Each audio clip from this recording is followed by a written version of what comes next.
I'm really excited. Today, we'll be hanging out with our eco-friends, coconut bowls, to show you how you can upcycle your old coconut bowl into a miniature herb garden. Let's take a seat with Jake, the founder of Coconut Bowls, and hear his story. So Jake, thanks so much for joining us today. My pleasure, Peter. Great to be here. I just want to start off, what got you to start making coconut bowls?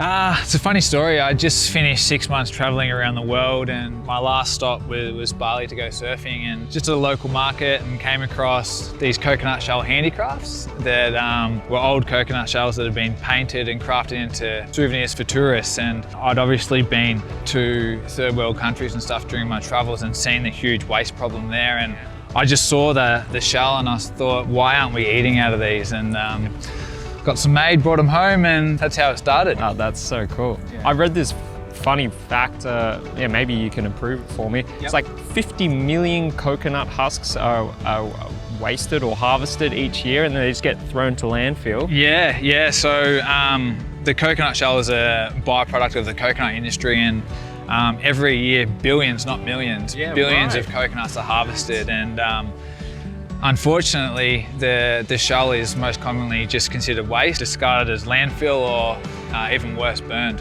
What we try and communicate to our audience is these products were destined to be waste anyway, and why don't we use it for a little while rather than using these single-use alternatives, and then hand it back to nature as they were once destined to be. Yeah, beautiful. Should we give it a go? Let's do it.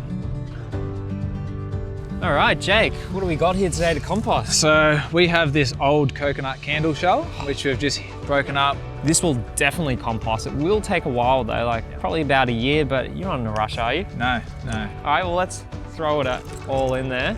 After it's started to compost, you get this beautiful soil. That's what's helping grow all these herbs. Exactly, none of these plants around are being fertilized. The worms are actually traveling out, they're aerating the soil, they're fertilizing it.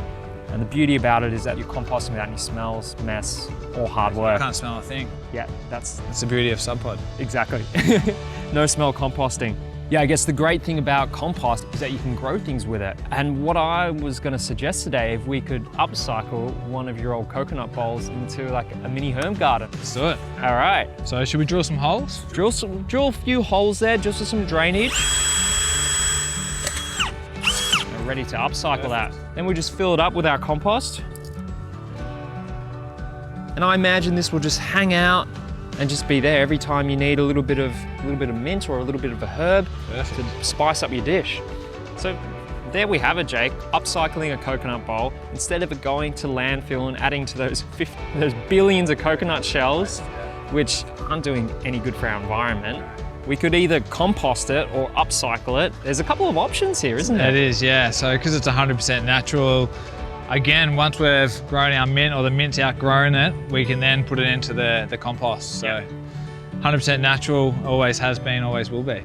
Being around all this greenery is kind of making me hungry. I'm thinking of making a salad, but I just don't have a bowl. Do you have one?